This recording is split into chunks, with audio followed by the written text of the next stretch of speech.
Some countries use soccer to start wars, some use it to end them, and some use it to make you forget the war is happening at all. That last one has a name, it is called sportswashing, and before you assume you already know what it is, you probably have it slightly wrong. Most people do. Here's the version most people carry around. A bad government hosts a tournament, gets some nice photos, and moves on. End of story. The problem is that version is missing the part that actually matters. The mechanism. The reason it keeps working even when everyone can see it coming. The reason soccer keeps being the tool of choice. Not golf, not the Olympics. Soccer. We are talking about governments with serious documented problems that international courts, human rights organizations, and journalists have been cataloging for years, who look at a soccer tournament and see a solution. That should bother you more than it does. It works because soccer does something no other sport does at the same scale. It reaches people who have never followed politics, people who do not read international news, people who are just watching a match on a Saturday afternoon and suddenly find themselves mildly fond of a country they had never thought about before. That is not an accident. That is the plan. This video will not tell you that soccer is evil or that you should feel bad for watching.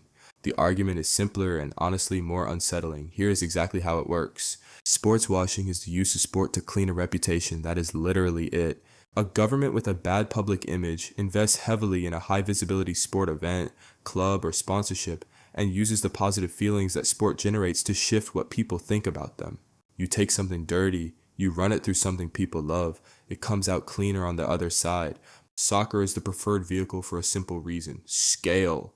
The World Cup is the most watched sporting event on earth. 1 billion people in a stadium and on screens. Every hotel room, every pub, every living room. If you want to reach the entire planet in one go, there is no better mechanism. And when the entire planet is watching, the entire planet is forming impressions of the pitches, the fans, the food, the country. That is what is actually being sold, not the tournament, the impression. Impressions are sticky. They attach to feelings rather than facts. Which is why sports washing works even on people who know it is happening. You can understand the cynicism behind something and still feel the warmth it creates. Most of us have experienced that exact contradiction. The mechanism is not manipulation in a darkroom sense. It is something far more mundane. It is attention management at scale. Think about what happens when a major tournament arrives in a country that, under normal circumstances, you would rarely encounter in positive headlines. For the weeks the tournament runs, that country is everywhere. The cameras are rolling, the journalists are there. Some are covering the soccer, some are covering the protests or the conditions or the politics, but they are there in a media ecosystem that is 90% focused on sport. The ratio matters. One story about a geopolitical issue competes with 1,000 stories about goals, upsets, and group stage drama. And the visual language of a soccer tournament is almost entirely joyful. Flags, singing, children watching on screens, fans from different countries hugging each other in the street. This is the content that goes viral. This is the content that gets reshared. This is the content that attaches itself to a country's name in the minds of people who are not paying close attention. Now add something crucial. The host nation usually plays well in these tournaments, or at least plays. And when your country plays, you develop a stake in it.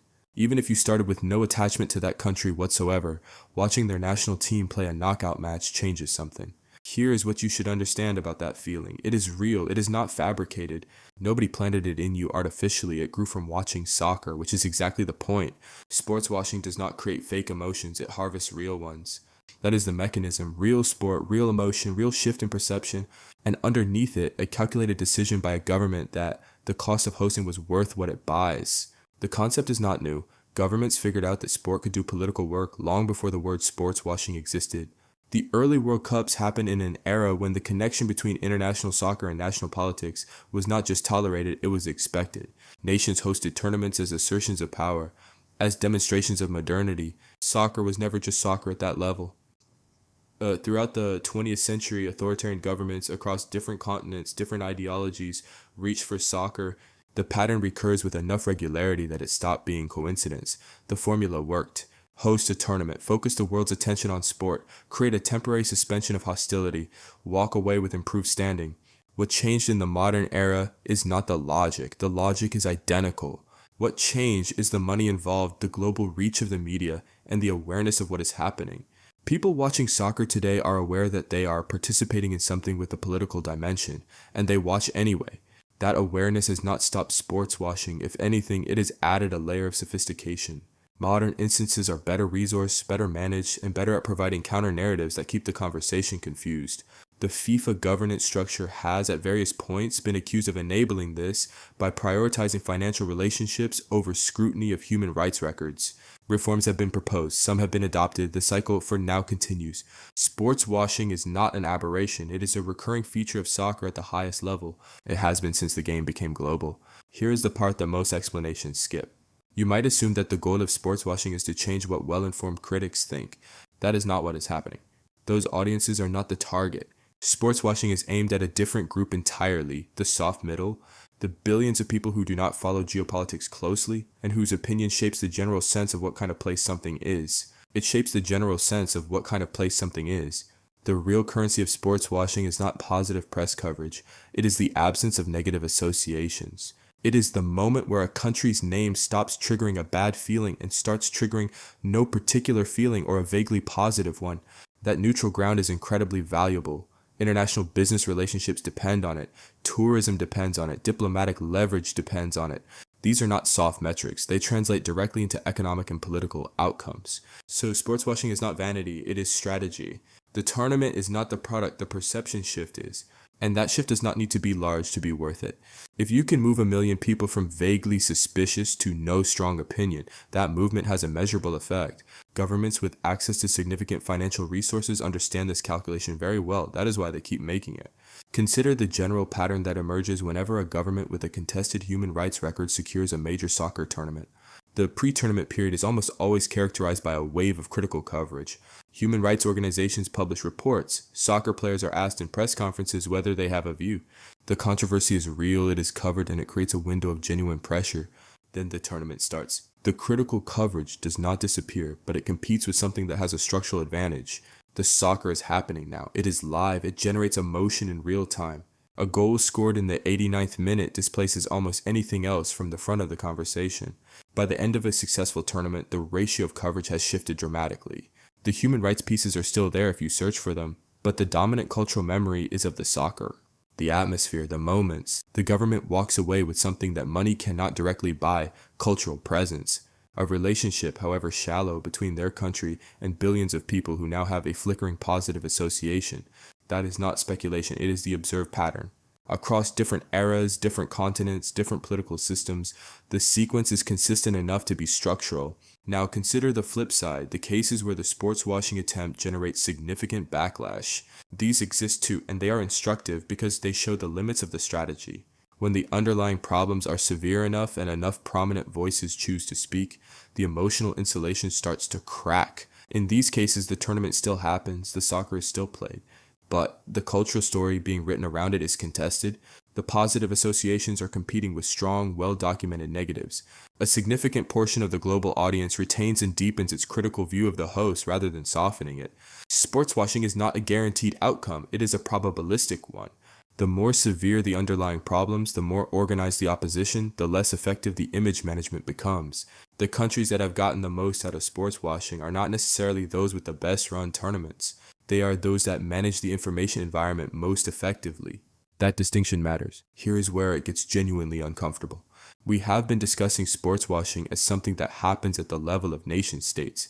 That is the headline version. But the logic has migrated. It now operates at club level. Wealthy investors from countries with contested human rights records have acquired soccer clubs in some of the world's most prominent domestic leagues. The timeline is not a few weeks, it is a season, a decade, a generation. A club that wins trophies, has a youth academy, has fans who grew up supporting it, creates a depth of attachment that a tournament never could. The affiliation becomes part of people's identities, and the country or entity that owns that club is woven into that identity. This is sports washing operating at a much higher level of sophistication, not a temporary burst of global attention, permanent, sustained, emotional integration, in leagues with no meaningful ownership regulation preventing it.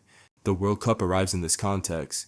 More clubs than ever before are owned by or connected to entities that are simultaneously subjects of serious human rights scrutiny. That is not a coincidence. It is the logic of the strategy, extended and deepened. Let us be fair about this. The strongest opposing argument, sport is not uniquely corrupted by money and power. It has always existed in relationship with them. Every major tournament has a host with interests. Every major sponsor has an agenda. The idea that there was a clean, apolitical era of soccer is a fantasy. International engagement is not obviously bad for political outcomes.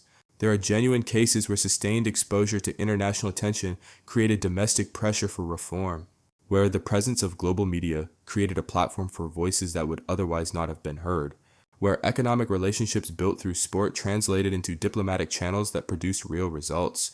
The evidence on whether international engagement improves or worsens human rights situations is genuinely mixed. Isolation does not have a clean record either. The solutions people propose, boycotts, ownership bans, host nation criteria, have significant downsides. Boycotts mostly punish athletes and fans rather than governments. Ownership bans require defining unacceptable owner in a way that is extremely difficult to do consistently. All of this is true. What it does not address is the core problem. The financial scale of modern soccer has made it a uniquely powerful tool for managing international perception. That scale is new, and the mechanisms have not kept up. Misconception 1. Sports washing is something that only happens in soccer. It happens across sport. Formula One, golf, boxing, tennis all have hosted events from governments with contested human rights records. What is soccer specific is how much the emotional stakes raise the value of the association. Misconception 2. If you are aware of sports washing while watching, you are immune to it. Awareness of a psychological mechanism does not neutralize it. You can understand completely how advertising works and still be influenced by a well-made advertisement. Knowing that a tournament was hosted for image management reasons does not prevent the emotional experience of watching the soccer from creating warm associations. The feelings are real regardless of the context. The fact that you're watching this video is evidence that you care. The fact that you will still watch the soccer is evidence that caring and watching are not mutually exclusive, as soccer should know by now. Misconception 3. The solution is obvious. Just refuse to host tournaments in problematic countries. The criteria for problematic are impossible to apply consistently. Almost every potential host country has something in its record that someone finds disqualifying. Any governance system serious enough to work would need standards that are objective and applied equally regardless of which country is being considered. No such system currently exists in world soccer. Here is the thing most people miss, even after they have understood everything above. Sports washing works in both directions. It does not just clean the image of the host country in the eyes of global viewers. It also does something inside the country. The international attention and the pride generated by a successful tournament create genuine domestic political capital for the government. Citizens who might have had mixed feelings about their leaders find themselves, briefly, swept up in something collective and positive. That internal effect is harder to measure and rarely discussed in the coverage, but it matters. A government that stages a globally watched tournament and generates a moment of national pride has accomplished something no amount of foreign press criticism can undo at home. The international audience thinks sports washing is aimed at them, but the domestic audience is just as much the target, sometimes more so. The World Cup lands in this conversation at full volume. The tournament is the largest in the history of the competition. More teams, more matches, spread across multiple countries and multiple cities. The logistics are unprecedented. The stakes, financial, political, symbolic, are enormous. And the scrutiny is greater than it has ever been. More journalists, more human rights organizations, more athletes willing to speak publicly, more platforms for voices that previously struggled to be heard. Whether that scrutiny changes outcomes in any meaningful way remains genuinely uncertain. What is certain is that the tournament will produce moments of extraordinary soccer, and that those moments will do what soccer always does, create feelings that complicate clean narratives. That is the story you should be watching underneath the results, not just who wins, but who benefits from the watching. Sports washing is the use of soccer's emotional power to manage international perception. It works not by creating fake feelings, but by harvesting real ones. The genuine joy of watching sport attached to entities that made a calculated investment. It is not new. It has operated in soccer since the game became global. What has changed is the scale, the sophistication, and the depth of the integration, from tournaments to clubs to embedded national brands.